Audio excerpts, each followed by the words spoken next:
Introducing the ultimate seat cover, Tiger Tough. Proudly made in the US of A, waterproof and backed by an unconditional warranty. Yes, you heard it right. 2 years on vehicles and a lifetime guarantee on heavy equipment. They have you covered for manufacturer defects, normal wear and tear, and even those oh shit moments. Tiger Tough covers are meticulously crafted for a perfect fit with over 30,000 pre-fit designs, ensuring they stay in place without any shifting or sliding. Plus, they're even machine washable. Don't settle for less. Get a seat cover today that's built to last. Order today at tigertough.com/dirt. Get a free logo embroidery on your first order if you use the code DIRTBAG at checkout. Once received, show us your new badass seat covers with your logo and tag us. Experience durability and quality with Tiger Tough seat covers. Toughness guaranteed.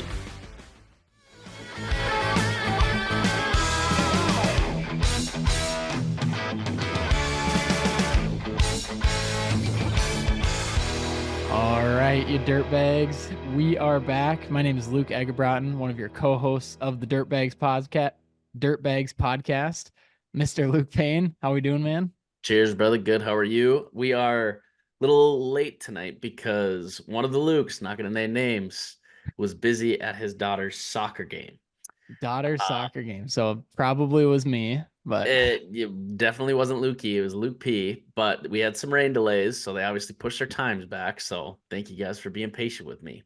Welcome, dude. How is soccer games at that age? Not good, right? Like they try and they some are for it and some are like, get me off this field as fast as you can and get me with one of my parents type thing.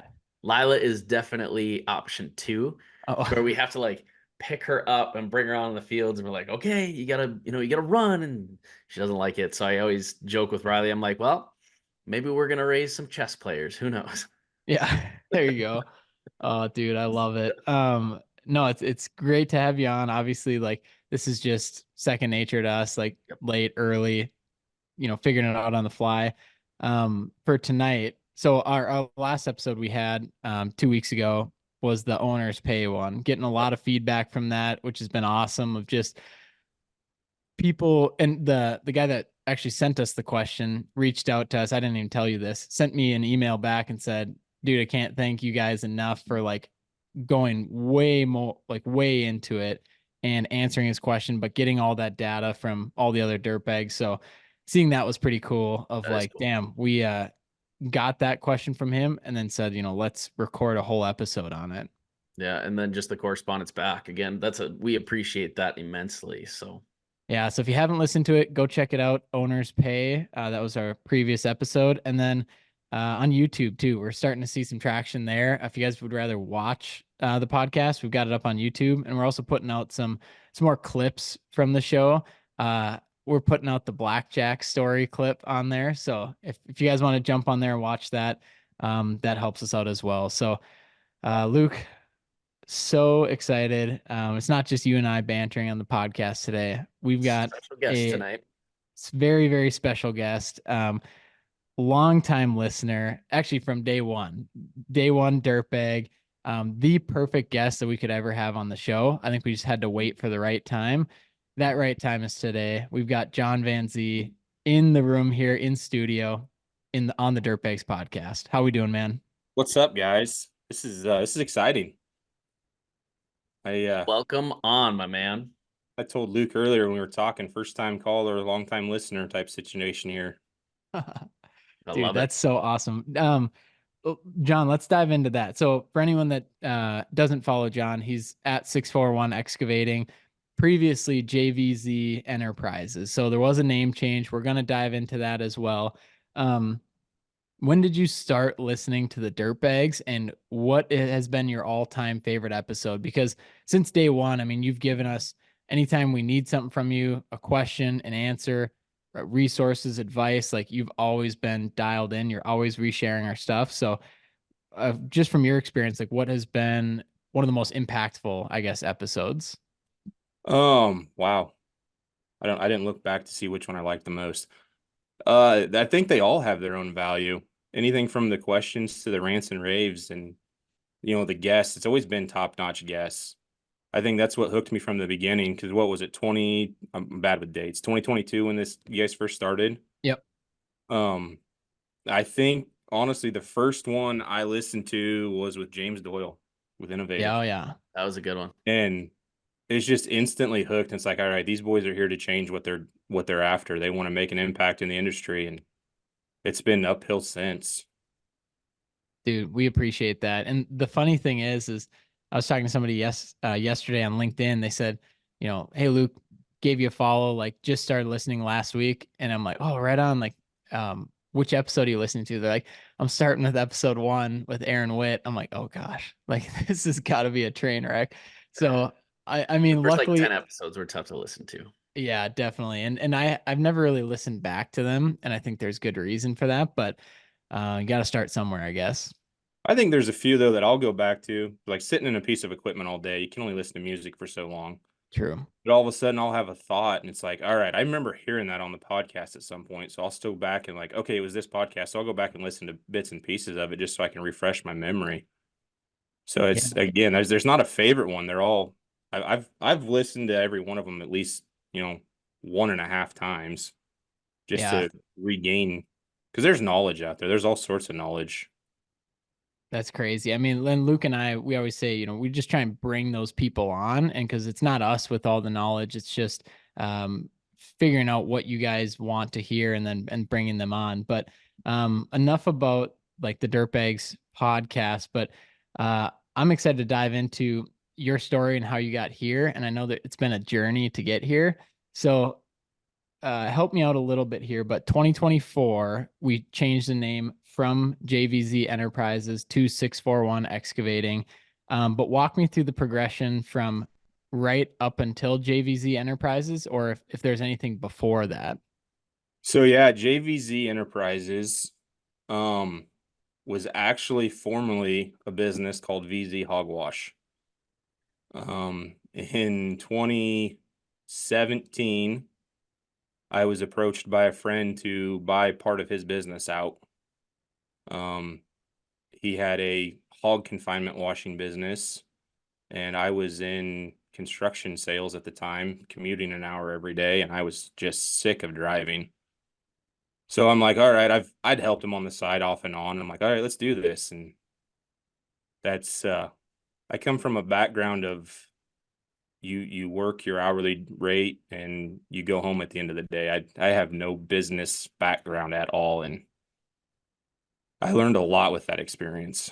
What were the terms of the deal? So he approaches you, says you want to buy in. Did you buy 40%? Like how much did you have to spend? What was that like? So this is where it all becomes a learning experience. Is I bought out that part of the business. Like I became my own entity.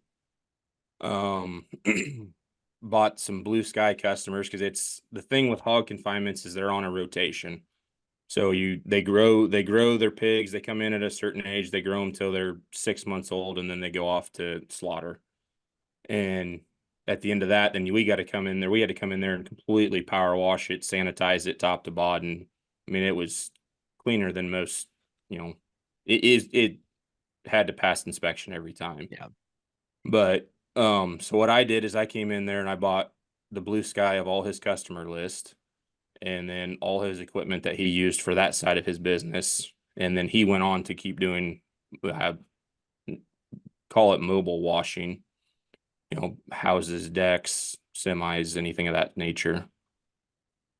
So that was the experience in itself of, I didn't know what blue sky meant at the time. And what does blue sky mean? And then also, yeah, like when you wrote, was it just one check to him? Did he finance it with you? Like what was that process like? So the equipment I bought, I did bank financing on.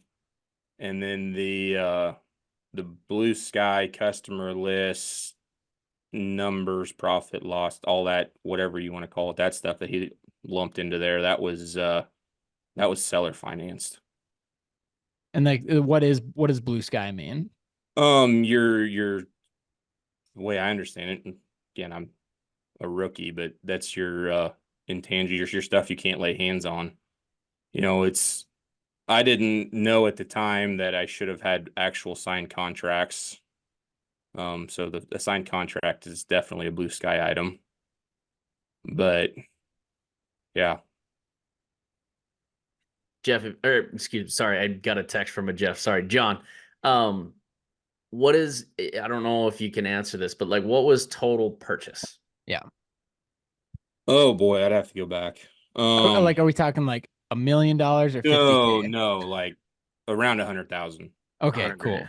Okay. So, and then when you're thinking of this, like 100 grand ish, somewhere in there, uh, I mean, brand new, you've never run a business before. Is your thought process just like, okay, we'll make, 100 grand a year and then we'll pay this off in 3 years? Like, what was that thought process? Yeah, so when we were going over all the paperwork, I said, okay, what's this business make every year? And he showed me a document. I didn't know what I was looking at. I mean, I'd have to go back and look, and I think it was a P&L. I don't know. It could have been made up. I had no clue. But I said, all right, so he makes this much a year doing this. Yeah, 5 years, I'm gonna have this all paid for, and we're gonna be good to go. I didn't know what overhead was. I didn't know you had to pay taxes. I didn't know any of that stuff. So then how does the business essentially crumble and turn into JVZ Enterprises? Um, well, there was it's a tough market to be in. There's a lot of cheaper labor that could do it than what I could do it for. And the dedicated customers saw it as an opportunity to change to a different company. So I lost a good portion of customers right off the bat just because of price. And I carried his price over. I didn't raise or lower anything. Um, so I lost a good portion right off the bat then, and it was kind of a downward spiral from there of I thought I had just a blank check to go out and do whatever I wanted to do. Like, okay, I'm making money. Checks are rolling in every week. Went out and bought a truck. Went out and had some fun, just enjoying life. And then all of a sudden you're like, oh, hey, your sales tax due. Uh-oh.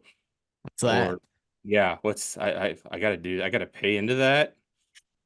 And oh, the credit card payments due. I didn't plan that one out very well. And it's just Yeah. it was downhill. Like, and Yeah. it was never any big purchases either. Looking back, it's like, okay, I didn't plan ahead. Again, like I said, I didn't know what overhead was. I didn't know, hey, I got to pay this, and this, or watch out for budget for this. It was, oh, hey, I'm getting a check. I'm used to my hourly wage check that I was getting from my place of employment beforehand.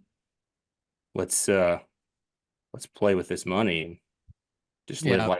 live life how live how we had been living. And yeah, it was all fun and games until the, hey, your house is in foreclosure notice comes. That Yeah, that actually hits home happened. fast. Yeah, it came fast.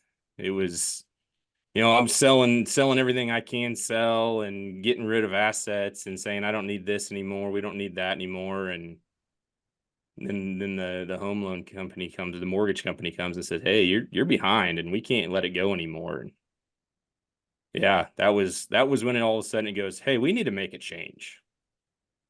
We need to figure this out. We need to do something. I'd been kind of finding some part-time work. So the thing with hog washing is we would start washing at 4:30, 5 o'clock every morning, and we'd try to be done about 2 o'clock every afternoon. Because there's only so much you could do in a day for a shed. And so I'd get home 2, 3 o'clock, and if I didn't have to go meet with customers, I'd go find work to do some for somebody. And that's when I kind of got started into, pushing dirt for a guy, local guy. He was building a pond just down the road, and he said, hey, come sit in the dozer for a while. And I'd worked for him off and on, turning wrenches throughout, high school. So it's like, all right, I'll go do that. Well, then I sat down and talked to him one day and said, hey, my business is not working out how I thought it was going to. And I ended up having an employee that was working for me. He had quit to go find something else. And so I was just by myself trying to wash these hog sheds. And I had, he came back, the kid that was doing it came back and helped me on a Saturday one morning. He goes, man, I hate working for anybody else, but I just need something else. And I made a joke. I said, well, how about I sell you all my equipment and you go do hog washing on your own? And he came back to me the next day. He called me. He goes, what's your price? And I said, are you serious? He goes, yep, right now. What do you want for it? And he goes, I want to sit down and go over everything. And I said, all right, I laid it all out for him. And I said, here's what it's going to take to buy it. The rest of it, I'm just going to eat as a learning experience. And we agreed upon a price, and he wrote me a check, or the bank wrote me a check. And he said, all right, you need to change your name away from Hogwash. And I said, all right, that's no problem. And I was just kind of doing the independent operating for that guy and thinking about getting in a little bit of snow removal. So I'm like, well, let's do JVD Enterprises. It's my initials, and Enterprises is broad. It means I can do whatever I want to do. And it just kind of was, that's where the uphill started, pulled the house back out of foreclosure and just went from there. What a grind. It Like, was some dark nights. I will say that there's dark times in those situations. definitely. Your mind can definitely go places, and you can definitely catch yourself kind of going through a spiral. Um, if you could go back, would you change anything? Um, would I want to change anything? No. Would I change if I had to go back? There was a lot I would change. Yeah. Yeah. Knowing business stuff now, yeah, like, hey, set your taxes aside right off the bat and figure that out. And, you know, don't be afraid to charge for your work. You're gonna don't have to nickel and dime for each customer. There's ones out there that'll pay what your worth is. Hmm. And yeah, find in that business, I should have found employees faster to go do it, and I could have gotten out of it and go find more work. Yeah. So let's fast forward then to today. Does that still apply to your business today? Or since it's a different style of business where you're doing dirt work, is that you need to be an operator for a bit longer and then hire employees, or are you looking to hire employees? I'm not looking to hire right now. I kind of want to feel the year out a little bit more. Mm-hmm. I think what it all boils down to is I'd call it gun shy. I tanked that one just in a matter of a year and a half to where, hey, I'm going to make sure I do this right this time, and we're going to build a legacy that lasts, not just have a business to go have fun with. Yeah. Interesting. And then the do you find that, because obviously your wife Morgan, she's very involved like with the business, and your kids, I feel like they're very, very young, but going to be involved. Is that something that like would be great if they wanted to take it over when they're 18, they could? Or is it like, what are your thoughts on that, of having kids work through the business and having an opportunity to take it over? The way we've always looked at it is we're going to show them, and I heard this from, I want to say it was either the Brex Enterprises or the Almonds were talking about show your kids your wins and your losses. And so many kids out there these days only see when there's success. They don't necessarily, the parents hide the grind from them. And I didn't want that. I want my kids to see it. There's times where it's a struggle, it's dark, it's tough. And yeah, you're going to shelter them what you can, but you also want them to learn, hey, you're going to get dirty and you're going to buck down, and let's do it. And that's from day one. I don't want to say I don't give them the choice to get dirty, but it's, the other day, my daughter Anna, she's 5, and she woke up, she wasn't feeling good, and I said, okay, you can go to school. And she goes, no, I don't feel good enough for school. And I said, all right, let's find you, but I'm going to work. Like, you can stay home. We'll pack a bag. You can sit in the truck. But she rode in the skid loader pretty well the whole day with me. She just sat on the floor. She sat on the lap, and then after a while she got bored of that. So then it's like, all right, go. We were hardly raking the yard. I said, go pick rocks. Like, and when you're tired of that, go sit in the truck. You're here. We're going to make you work. And, to her at the end of the day, she's bragging about how much fun she had. And, of course I'm sitting there like, I'll remember that forever. Cause hey, we had a great time. But she also learned, hey, it's not all sunshine and rainbows. You're going to get dirty and you're going to work. Mm-hmm. So I'm curious, what was the inspiration to get into the dirt side? Right? You see, you're hog washing and you have this, why not? Obviously, the JVZ. What made you think like I really want to go into earthwork? Like where did that inspiration come from? Um, I grew up in a farming community, or farming, not even farming background. My parents got out of farming when I was born in '93, but my grandpa did it for as long as I can remember. And so I've always kind of been around the tractor equipment side of things. And the guy that I was independent operating for, he lived from where I grew up, he lived just a mile down the road.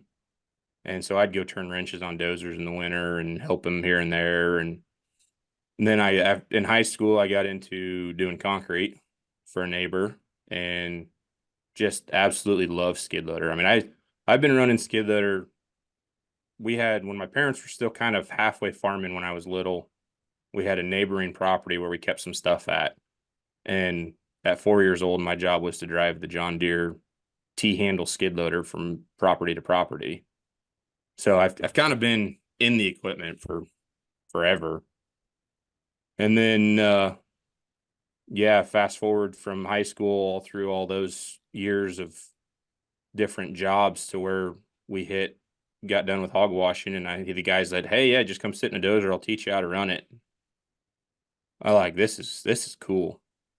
You're able to see a change every day and sculpt the land and build something out of it. And then all of a sudden it's like, oh, hey, this is actually what people call passion. I get it now.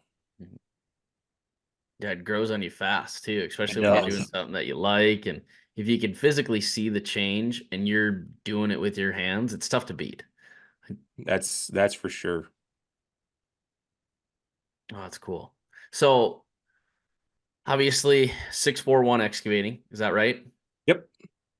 What's the plan going forward with that? You know, is there a market in your guys' area that you're like, there's just not enough people doing this? Like, where's your head go in that space? Like, what is your overall goal?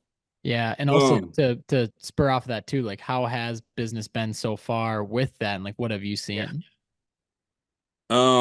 as far as business has been so far, I don't know, Luke, if you've seen it up there in North Dakota and where you're at, it's been kind of a weird year. I think people want to hold on to their money a little tighter than they were.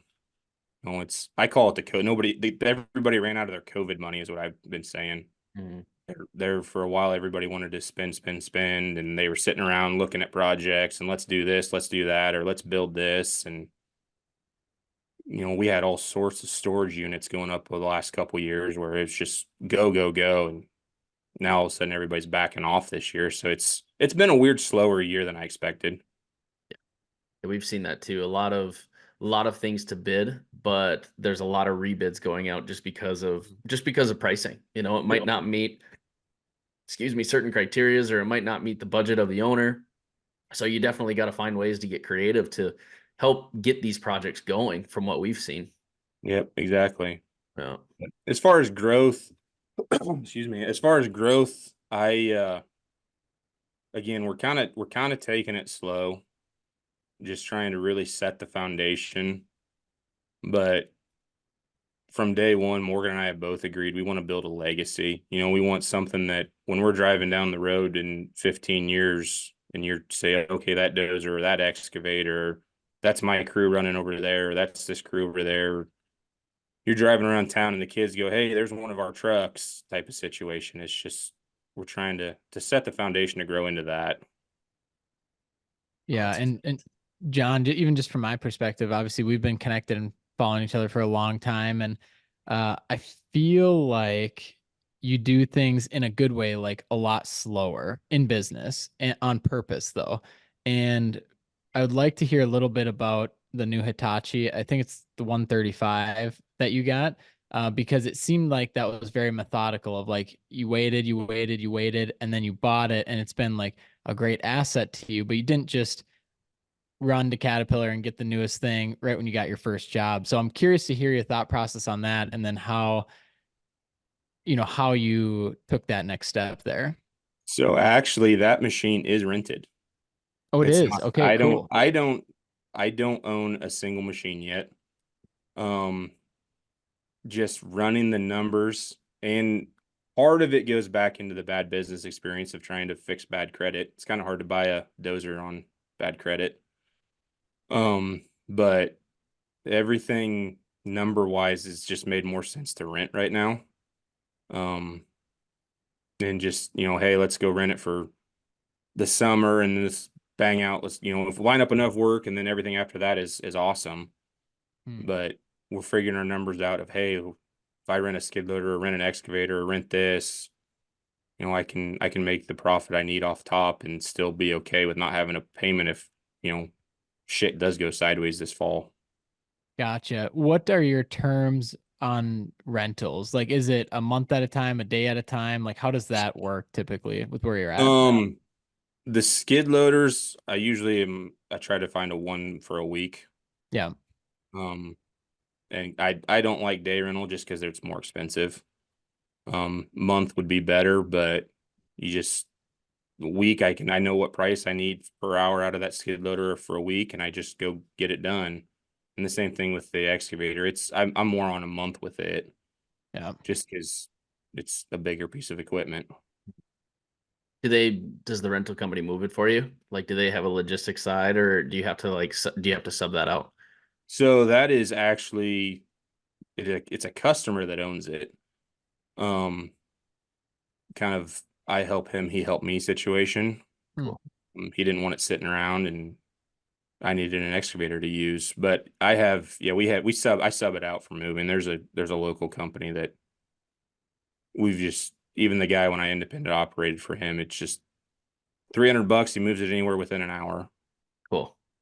That's can't beat that. No, you can't own a semi for that right now. No, absolutely. Well, you've got some. I didn't realize. Like, I'm just trying to wrap my head around just kind of the series of events. From the hog washing to the JVZ to the 641. Just like maybe we dig into the dark times a little bit, Yeah. because I mean, obviously there's fast transitions along that whole kind of period, right? How did you stay so mentally tough is what I want to cover first. Like, what were your motivators? Obviously family and kids, right? But Yeah, that was that in the hogwash time. So when I was hogwashing, we didn't have kids yet. Um, in fact, 2017, we would have been married for a year. We got married, Morgan and I got married in 2016. And we knew right off the bat we're having kids. Like, it'd been discussed. So we started dating in 2010. And from day one, we want kids, kids, kids, kids, kids. And 2017, I started hog washing. We had already decided, hey, we're gonna have kids, and that's it. All started to crumble away, and we had been trying for kids for a while, and actually had a miscarriage within, the first 6 months, I want to say, of washing. And so that kind of started a downward spiral. It's a lot of emotions involved with something like that. And yeah, you just kind of sit there and wonder. There's a lot of whys. Why am I doing this? What's it going to take to keep going? Um, a lot of, I grew up in the church, but it was just kind of always there. And in those times, definitely found God, and, you know, answered prayers are a true thing when you actually, pray it and believe it. And I think that was what really kind of started the uphill turn of being true to my faith and saying, all right, this is what I got to do. This is how we're going to fix it, and praying for it every day. And it got better and got better and got better. And then all of a sudden one day I found Andy Frisella's. I stumbled on the MFCEO project podcast, and just kind of started reading into his stuff and listening to him. And it's like, I'm just kind of being a pussy. Like, I'm blaming others. It's nothing's my fault. Everything's against me. And I literally just sat down one day and I'm like, I got to snap myself out of this. This isn't how I'm going to provide for a family. And yeah, mental toughness. You just, okay, I'm out here. I'm on my own. Nobody's gonna come save me. Nobody's gonna fix it for me. Quit being a pussy and let's go. If you want to get motivated, you listen to a couple of his Q&AFs and you'll be ready to run through some walls. Yeah. And I I tell you agree. what, so the first time I ever listened to him, I thought this guy's nuts. Like this isn't for me. I don't want to listen to this guy. He's over the top, off the wall. I turned it off within like 5 minutes of the podcast and went back to it probably close to a year later is when I really got into it. And all of a sudden I'm like, no, this guy's right. I was just not in the mindset for him. All right, you dirtbags, we're going to take a quick break to thank one of our sponsors, Lambert Insurance Services. If you know Luke and I, you know we started this podcast to provide value to the construction industry. When we went to seek out an insurance company to work with, there's not a whole lot that are specific to the industry, and we really didn't want to work with a generalist agency, so we kind of put that on the back burner. Then we got to meet Sam Lambert. Sam is a fellow dirtbag himself. He's been in the industry for a long time, but he also started his insurance company in 2008 specifically for construction companies. So when we had that conversation, we knew that this would be the perfect match. So we started working with him, and he's been incredible. He leads first. He wants to be a resource first and an insurance agency second. They can help with provide general liability, workers' comp, commercial truck insurance, insurance for equipment, and so many more different avenues that he can provide coverage for. The great part about it is, they're licensed in most states, and they always quote through multiple companies, including Progressive Commercial Insurance. So that's how you know you can get a competitive rate. And even better, Sam, he's the owner. He wanted to provide his cell number just so if you have any questions, specifically from the dirtbags, you can always text him, give him a call, ask to compare plans, or just ask, what his rates would be, and then he can help direct you to the right place or answer your question from there. His number is 385-204-5799, or you can reach them at their website, which is lambert-ins.com. So reach out to him if you have any insurance questions. We're very excited about this partnership. Sam is an awesome guy, and we're just excited to continue providing value for all you dirtbags. So thank you, Lambert Insurance. Give him a text, shoot him a call, let him know that you're fans of the Dirtbags podcast. Let's get back to it. Yeah, he's an acquired taste. You really have to come at it like open-minded, because he is aggressive. Like basically he tells you to fuck off and that you are being a bitch and all that stuff. And you're like, holy cow, how do I digest this? But you'd mentioned you did a lot of praying. I want to bring this up because I can probably attest that there's a lot of business owners out there that do have a pretty deep faith and a deep religion, and they do pray a lot.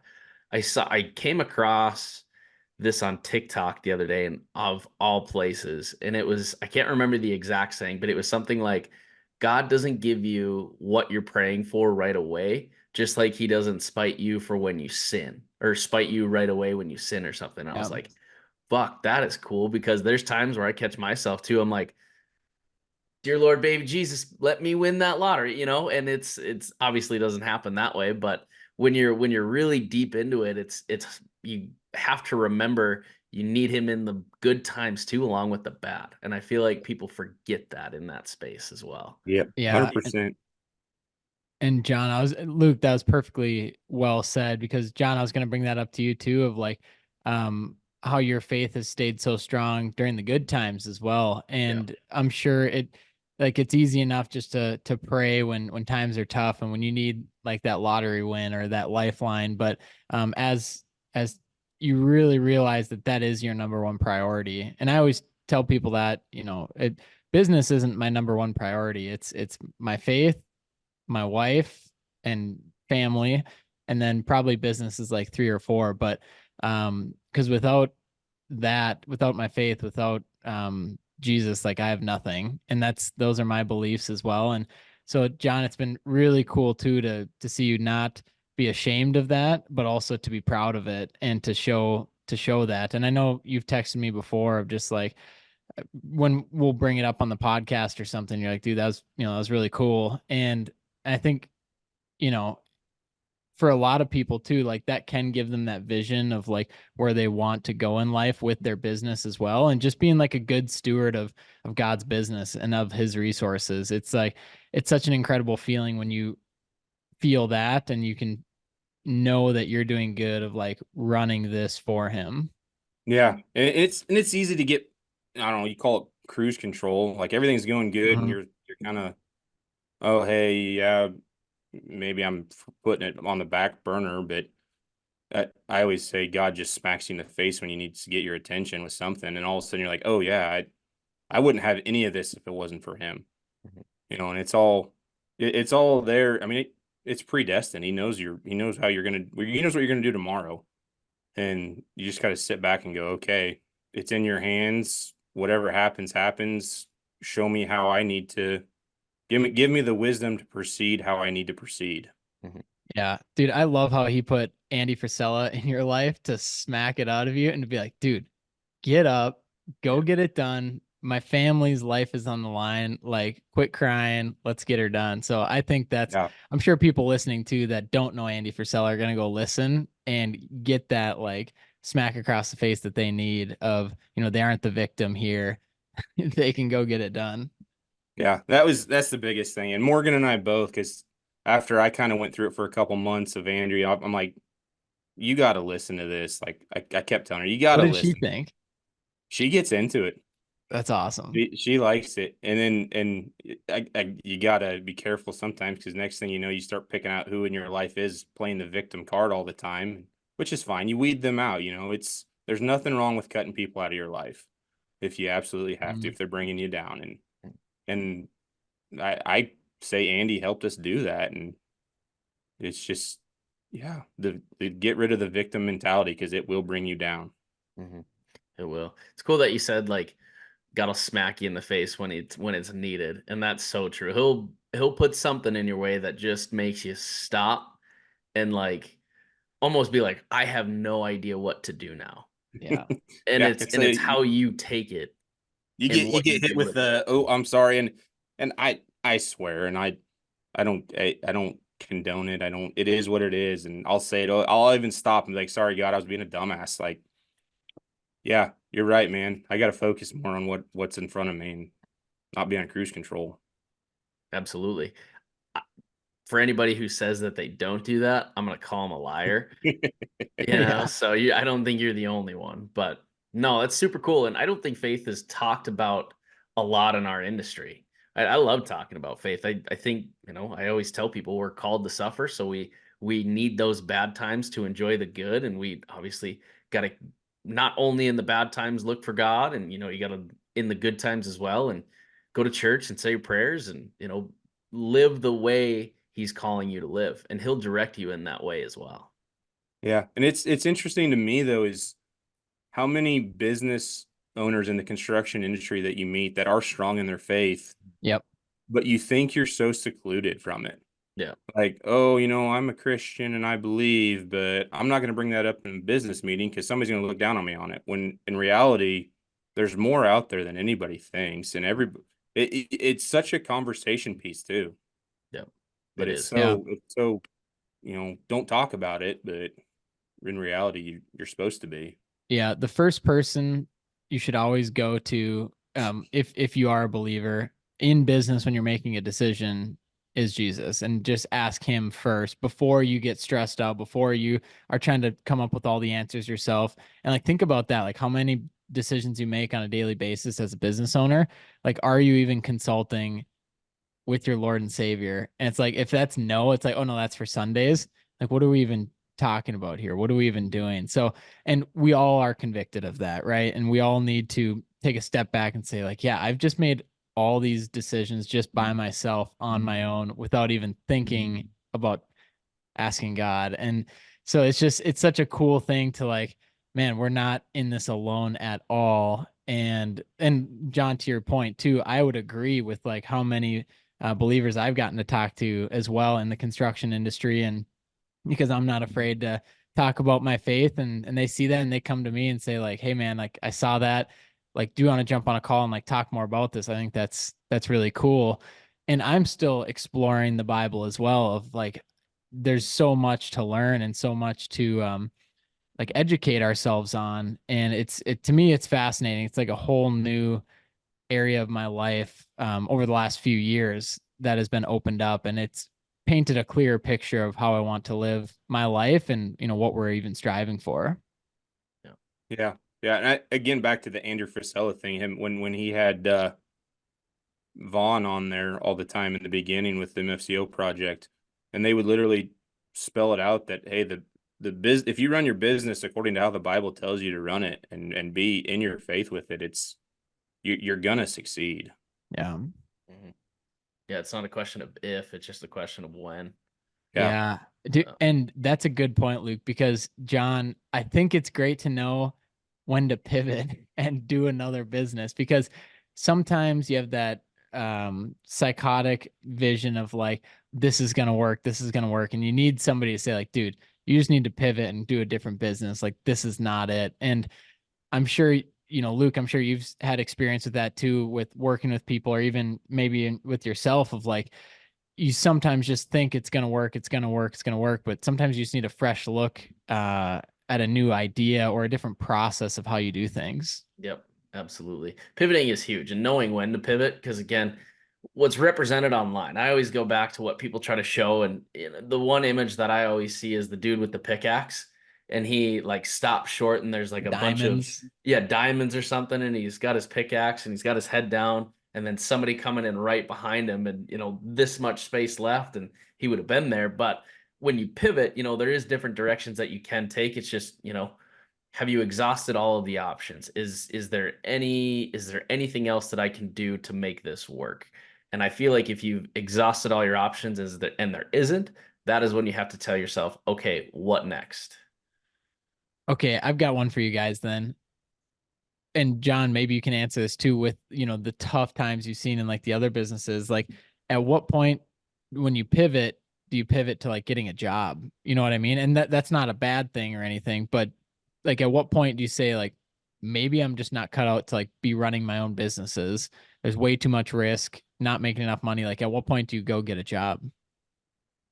And not you specifically, like right now, No, but I just I in get it, general. because that and it's probably normal to have those thoughts as a business owner of like, would it be easier to just hang it up? But I don't know, the grind is what's fun. It is. It's a mental disability at times. You're too focused on it. But yeah, there's days you're like, oh, maybe I went back and got a sales job and just did this as a hobby and did fun. But then you're also like, no, I'm not gonna be a wimp. I'm not gonna bitch out. That's a good question, Luke. I'm trying to I don't know. I mean, if you're in business, you're in business, man. I mean, I Yeah. think you just make it work. And again, there's two sides to that, right? You're in business, you do whatever it takes to get things done, but you also, like John, we both have families, right? Yeah. At what point do you cross that bridge and is like, it's more than just me? And let me throw another wrench in here, because it's pretty easy to answer this question from John's perspective, or Luke from your perspective. What if it's somebody that doesn't have that same business sense or tenacity, and their wife or husband is looking at them saying like, this is not working. We should look at you bringing in a job, because not every business owner is cut from the same cloth either. Correct. That comes I think eternally. if you got if you got the option, find a mentor. Yeah. Like, even talk to people online. The more you surround yourself with people that are doing what you want, where you want to be in life, you're gonna change your attitude. It goes back to the old quote of show me your 5 friends and I'll show you what your life's gonna look like. Mm. Of, if you're struggling in those aspects, find somebody to talk to. Dive into your faith, dive into your business. There's millions of people out there that have been through the struggles. Everybody's been through dark times. Get somebody to talk to and say, hey, pull your head out of your ass and let's go. We'll help you. We'll walk you through it. We're there for you. And you know what? And if at the end of the day you do want to hang up the towel and you gave it your all, good. But give it your all before you give up. Yeah, I love that. And I think too, John, that you bring up a great point, because talk to people that have already been there as well, and that you can be close with and actually align with on a lot of things, because sometimes it's just like a small like adjustment of your business. For example, they might look at your business and say like your gross profits are 30%, they need to be 65% for you to see any success. And just like there's tweaks like that that they can make, and they take a look at your overhead, and if it's 300% over what you should be, let's adjust that. And so a lot of times, yeah, business is a bit more simple than we make it out to be. But if you've never done it before and you're trying to do it all by yourself, you can only get so far. So I think, yeah, finding a mentor or finding a mentor group or a mastermind group, but also just jumping on social media, reaching out to people, and just like getting some of that advice as well. I think you'd be surprised at how many people are willing to offer that up of just being transparent with their own stuff. Well, it's pretty easy to get on social media and see who's actually being honest and who's doing the work and putting the work in. And those are the ones that are usually willing to give you the advice. So I'll push back on that though. How do you know that they're being honest? That's a good question. That is a good question. Because I feel like Luke and I talk about that. Like that's tough. I mean, it's tough to know. Like it's tough to cut through like the new equipment, and I hate to use new equipment, but you know what I mean. Just like some of the stuff that is a bit more fluffy, and maybe it's legit, maybe it's not. But how do you know whether that's honest or not? And I maybe think it's maybe it's how they address their downfalls right. For potentially. me, it's how they word their posts. You know, you can, if it's just a, hey, look what we did, or look at this, or if it's actually going in depth and saying, hey, you know, we screwed up on this one. We underbid it. We overbid it. We did Mhm. this wrong. We forgot to order this material. You know, we had a breakdown. It's when you start reading into them, you can, in my opinion, you can start to weed out the bad ones. Yeah, you can tell who's acting more on like a numbers basis rather than just on emotions and like flair. And it's just like you said, when they break down the project, they break down the numbers, what happened, how they bounced back from it, but actually putting data to it or Mm-hmm. numbers, it just becomes almost like a math equation. But then obviously they bring the relationship side of it. But being well educated in what they're doing, I think that is definitely a good point to look for. I hate social media. So I hate looking at companies and judging them on their social media because it's very one-sided, right? Whether it's a story, whether it's a company, you're only seeing one side of the story, and they're able to paint that picture of what you're seeing. I enjoy looking at how people take bad decisions, how they take mistakes, how they show those mistakes. To me, that shows somebody that is actually there to grow and has a great business. To where the others, I mean, it's just if all they show is good, to me, I'm like, okay, it's not all good, you know? Yeah, explain to me why you had to fire that guy last week. You know, I'll be Correct. invested in that. You know, Yep. hey, yeah, you were a couple hundred tons short on a rock project. I explain that. I'm going to be invested, but yeah, if you're showing me, hey, I bought a new skid loader and I'm pulling it behind my new pickup, and Yeah, that's it's the like same cool. reels over and over again. It's like, dude, I get it. You know, good for you. Good luck. Hopefully you find it, but I'm not going to interact with you. No, there's more to it than that. Right? What does the back end look like? Are you just the guy that takes pictures of stuff and is like, "Hey, look at me," or are you somebody that is using social media to show the value that you have? And I'm different. I think that people that highlight their mistakes are showing like I am constantly learning. Obviously, everybody makes mistakes, but I see the value in representing those because I feel like that makes yourself a little bit more credible. And I'm sure people might say no to that and, "Oh, you can't do that. Otherwise, people are only going to think you make mistakes." Well, not really. I mean, everybody makes mistakes. So if somebody thinks that they're perfect, like you're not. Yeah, I'm But not going to hide it. Like, hey, yeah, I screw up. it's going to get out eventually. If something goes wrong, people are going to know about it. So it's like, why not talk about it? Yeah. You know, hopefully the next guy can learn from me. Absolutely. Well, and then you can show people like, "Hey, I learned that mistake." I'm growing within my company. I'm growing with what I'm doing right now. That if that comes up on your project, I'm not going to make that mistake again. So that's the way I look Exactly. at it. But Have a little pee break there, Luke. Yeah, I was just gonna bring that up. I couldn't Topo hold it. Chico getting too hard.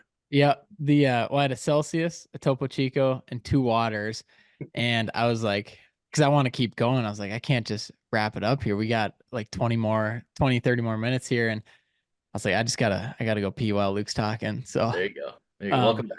yeah, nobody would have known except we just talked about it. So, John, yeah.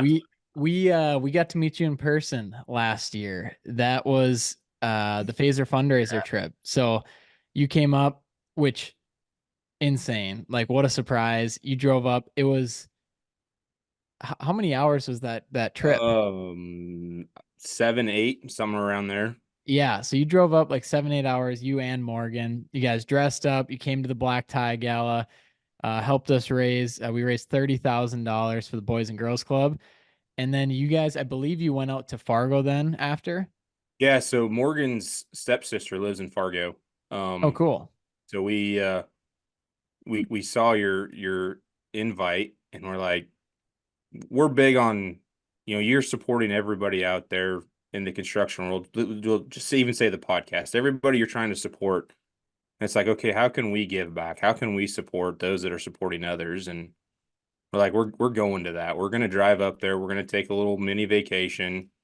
Let's go take a weekend, get up there, see the stepsister at the same time, and just have fun with it.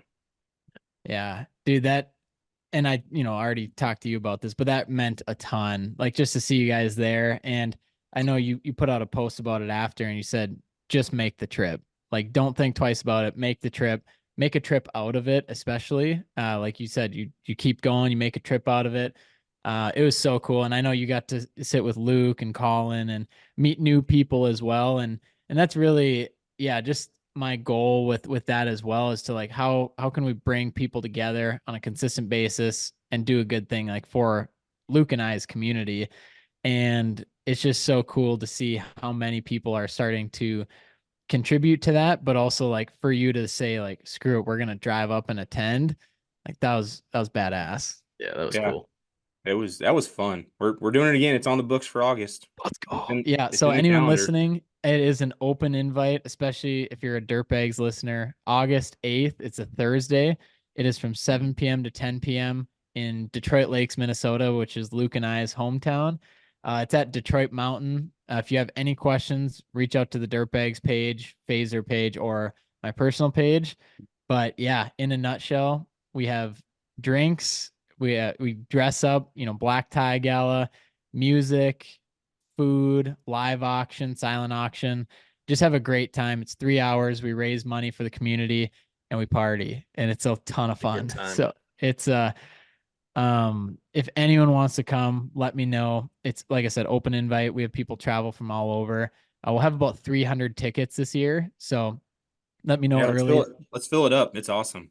Yeah, it's gonna be a good time. So, but yeah, and then it's also cool too because you're starting to see a lot more of like contractors coming and getting together, and just like, of course, you guys are all getting together, like talking business and everything, and so that such a good time. But I want to talk a little bit about Morgan because she the Dirt Wife. So Yep. the Dirt Wife on Instagram that started up, and correct me if I'm wrong, but I know it started. It was like to support you and show that from the wife side of things, kind of like our Dirt Baguettes episode. But then it's kind of blossomed into something else as well, like something more than that. You guys are very involved with Crew Collaborative and just doing so much from the ambassador side of the industry. So I'd like to hear more from your side about Morgan and the Dirt Wife and everything she's doing there. It kind of started with, you don't always see support from your spouse in the blue collar industry. It's hey, you're going to get it part of my check at the end of the week to go do your thing, and you're not going to see me for 60, 70, 80 hours, and it is what it is. But we've, from day one, it's always been, the faith, family, and then business from then on out. And it's, how can we work together to show what a marriage in the construction industry can look like? And yeah, she's not full time in the business. You know, she's still an insurance agent right now, but what does that look like supporting me as we're growing our legacy, whether it's taking care of the kids and doing this, or I even, you know, a couple weeks ago, I had her in the skid loader helping one day. And it's just, what can you do to support everybody else and still be able to show it? You know, it's so many of those go unnoticed of on the back end, what it takes to actually have a successful marriage and a successful relationship at home while trying to build a business. People don't talk about that type of team in this industry either, because the support that you have to have from your significant other is like none other. And it's, you can't even put it into words what it's like, because there's so many questions that you have to be so confident with each other. And it's like, this is why we're doing it. You have to be able to communicate that without being able to communicate it almost. Well, and what we've seen too, and even locally, of how many people, they don't have that strong foundation at home. And you know, okay, I'm going to spend late nights in the shop, or I'm going to be in my office all night long. And, you know, next thing you know, there's some resentment there. And then if you've got kids, it trickles down into your kids. And next thing you know, your kids are 12, 15, 16 years old, and they're all of a sudden resenting the business that you've tried to build for them, all because you weren't present in each other's relationships back home. Yeah, you really got to be the backbone, not just the business, but for the family too. You both do. You both hold a different position in both of those instances. And, you know, it's somebody's told me before, it's marriage isn't 50-50. It's never going to be 50-50. Some days you're going to give 90 and she's going to give 10, and some days you're going to only give 10 and she's going to give 90. And you have to be able to read those moments and be there when each other need it. And some days it's going to be, you know, you're each going to give 100, and holy shit, look out, you're going to get stuff done. Yeah, But dude, you got to be able to read that. absolutely. I love that. We actually learned that in our premarital counseling. They said, yeah, it's never 50-50, never treat it like that. And more so, it's like 100-100. Like you should always, no matter what, be given 100, because it's not always going to happen. Like you might slip and fall and only be able to give 60, but then your significant other is going to be there to pick up the slack there. And having that mindset going into it of like, I've got you no matter what, even if you're on a day where you're giving 10 or 0, like I don't resent that. Like I've got you covered, and you know, we're there for you. We're going to get through it. So, but not, you know, we all have bad days, and all three of us and all three of our wives as well. So it's very important to know that we're all human. But then, you know, you've got a strong support system back home to help pick you back up. Yeah. And be honest about it. You know, if you've got a crap day, don't unload on it when you get home, but just talk it out. Be like, hey, this sucked today. You know, but read the room when you walk in the door. If you got kids screaming and crying, and You got to step up. Yep. yeah, you got to be there. You signed up together to do it. You're going to do it together. Mm-hmm. Absolutely. Yeah, it's definitely not a one-way street. And wives have to see that too. Like, hey, we're not just out doing nothing all day as well. Like, great point. Like, let's do this together. You know, don't just shove them to me. Let's figure out something to do as a family to maybe alleviate some of that, to take a little bit of stress off one another. Absolutely. Yeah. And that's where circling back to Morgan's dirt wife, the social media side of it. It's a grind to go out there and build something, but she's showing how to support it from the back end of, hey, it sucks, I'm there for you. It's cool. Well, kudos to her for that. That's awesome. Yeah, definitely. And it's really cool too. And, you know, I'm sure people listening will give you a follow anyway, but just like scrolling through your posts, like the energy is so positive with your kids, with your wife, and just really looking at the glass half full of just being grateful of what you guys do have. And it's like, man, this sucks. It's a struggle, but we're going to get through it. We're going to get through it together. We're going to do our best. And like, having that mindset is massive. It makes like me root for you guys, anyone listening, and also just like so much more rewarding as you're going through this journey, instead of just like spiteful of like, man, we're the small guy, we can never win. You know, this sucks, but it's like, hey, look what we do have, and just being grateful for that. And so, you know, you guys are already winning, and it just keeps getting better. Absolutely. Well, I think part of our strategy, if you want to call it strategy, but my mindset is I want everybody to win.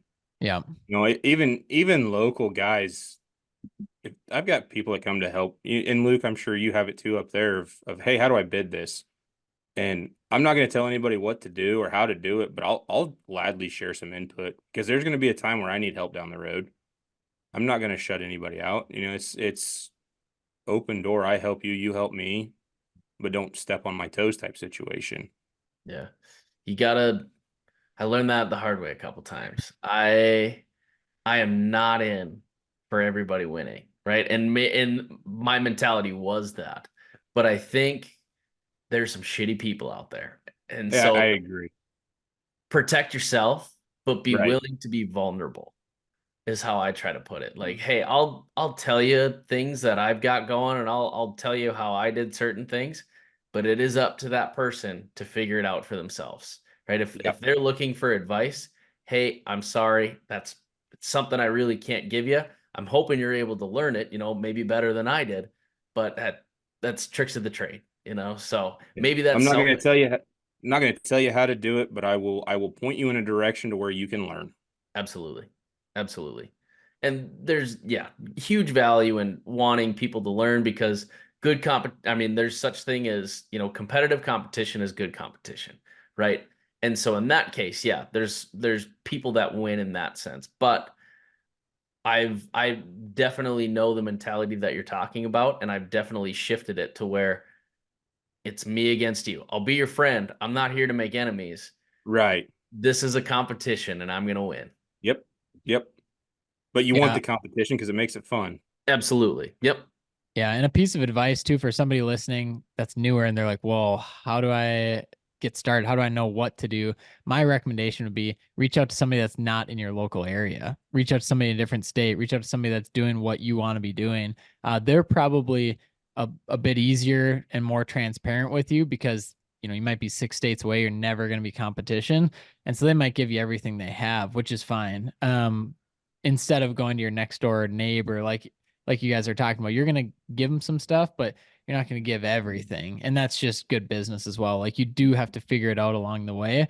But reach out to somebody that's not in your area and you might be surprised at how much they're willing to give you. Absolutely. Yep. Well, hell yeah, man. John, dude, it's fun to hear your story. Like Luke said, you've been with the dirtbag since day one. So I'm pumped to get to know you a little bit more behind the scenes. And I know other people will as well. And just anxious to watch you grow, man. I mean, God doesn't put you through hard times for no reason. So I'm anxious to follow along and see what you do. Yeah, I appreciate coming on. It's been fun, and it's been fun watching what the dirtbags can do. You know, going back to the whole community of contractors or up and comers, or even I'm sure there's tons of just employees out there listening of how you can be better in what you're doing, and it's just there's room for all of us to play. Let's learn together. Absolutely. Yep. Let's Yeah. grow Yeah. and learn together. And for everyone listening too, don't hesitate to shoot John a message, on Instagram. He's super active on there. He literally reshares. He's always listening to the podcast. Like he's involved listening to what you guys are listening to as well. And that's Luke and I's goal too, is to build these resources in this library and this community really, so that in the future here, we can all be meeting up and build this mastermind, even do some in-person groups, things like that, where we're like truly learning and growing our businesses together. So, don't be shy. Shoot John a message. Let him know what you thought of the episode. But John, dude, we can't thank you enough for finally getting on the podcast. I know we had to pull some strings with your manager and really try and get through to you. So glad we can make it happen. But the book schedule, you really got to pull hard. Yeah. Absolutely, man. I Yeah, had to no, tell thank you for Morgan your to time. set aside a night to where I could have some time for this. Oh, Right. we really appreciate it. So thank you for taking time No, out of your day. this is awesome. Anytime I would I'll jump back on whatever. And like I said, any questions, I'm more than willing to help. I've been there, I've screwed up. I'm still gonna screw up. I'm still learning. I don't know everything. I hope I don't ever Yeah. get to a point where I think I do, because then you're screwed. Yeah, absolutely. Yeah. Yep. John, it'll be really cool to see like Luke said, watching your growth, but also like, you know, you're at a different point in business too than Luke is. And so it'll be really cool to see the different decisions you make, and the why you do certain things, and just hearing your strategies as well. So I think definitely tee one up for the future as well. Another episode. Heck yeah, let's do it. Absolutely, man. All right. Appreciate it, boys. Thank you All right, so guys. much. See ya. Thanks, Have a guys. great Have a day. good one. See ya.